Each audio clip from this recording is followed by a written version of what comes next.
Hi friends, and welcome back to Camp Arijuana's Bedtime Story with CoreyD. Today I'm going to share a story that I just received just a few weeks ago from a new friend of mine who is here for a retreat. And so it is called Diddly Squat, and the author herself gave this book to me, Kathy Beckwith, and the book is illustrated by JoAnn Sims. So it's called Diddly Squat. Let's see what it's about. Once upon a time, or maybe twice upon a time, but surely no more than that, there was a chef busy baking bread in the castle kitchen, and a cooper busy making barrels and buckets. They finished their work, and knowing just what they had hoped to find, each headed out for the market. Arriving at the market, at the very same moment, they saw that the fruit stand lady had one last orange. They both cried out, "Ah, just what I need!" 4 hands reached for the orange and grabbed it at precisely the same instant. "It's mine," the chef said. "Not so," the cooper replied. "I touched it first," said the chef. "Wrong again," the cooper declared. "Note that my hand is under yours. That would make it mine. But I have plans for it," the chef hollered. "Plans don't make you king of diddly squat. Let go of my orange," the cooper demanded. "Diddly squat yourself. Release it," the chef cried. They tugged and pulled on that orange until their faces turned quite puffy and red. Just then trumpets blared, drums rolled, and a court jester cart wheeled toward them. "Oh, how lucky for you that I am here at exactly the right moment," the jester said, bowing grandly.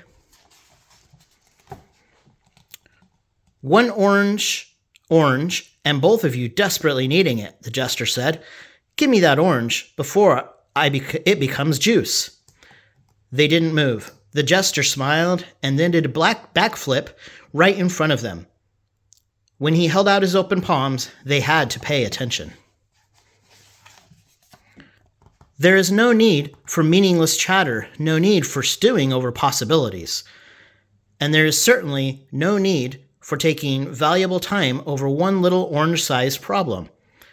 "Now give me the orange," the jester said. "I happen to be very good at this sort of thing." Without smiles and with some major grumbles, they put the orange in his hand. The court jester opened his bag, took out a fancy little orange cutting knife, and cut the orange in half, quite precisely. No one would say that he was unfair. He handed one half to the chef and the other half to the cooper. Seeing that he had done a perfectly marvelous thing, the court jester tossed a coin to the market lady, put his bag back on his belt, and nodded his head with satisfaction. He jumped into the air, clicked his heels 3 times, and cartwheeled away. Still grumbling and quite upset, the cooper walked back to the castle and did what any hungry cooper would do. He peeled his half orange and threw the peelings in the slop bucket for the geese. "Rats," he said, "I should have had the whole orange. That chef shall be no friend of mine." Once back inside the castle and mumbly-grumbly, the chef stood over his recipe book. He peeled his half orange carefully so as not to break the peeling. "I do hope this is enough orange peel for my cake," he wailed, "because I do so love orange cake." Then, wrinkling his nose, he added, "Even though I can't stand oranges." He went back to work carefully grating the peel for his cake. He threw his half orange into the slop bucket to take to the geese. "No cake for that cooper," he said. And somewhere in the blue yonder, happily walking circles around the kingdom of Diddly Squat, a court jester smiled to himself and said, "Ah, the one and only, surely best solution ever. How exceedingly clever, how exceedingly clever." The end. Well, almost. Please turn the page. Goose number 1. "Who was the silly goose here?" Goose number 2. "I could think of 3. Goose number 3. "It worked out quite nicely for us, though. On second thought, let's go find some real food." And the real end, unless you have another idea of how the story could have gone.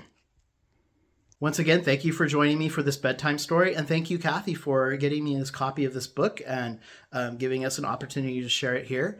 It's such a great example of communication. And the Cooper and the chef and even the jester, if they had just communicated, they possibly could have come up with a better compromise than basically everybody not having what they wanted. But they all dug in their heels and refused to work together.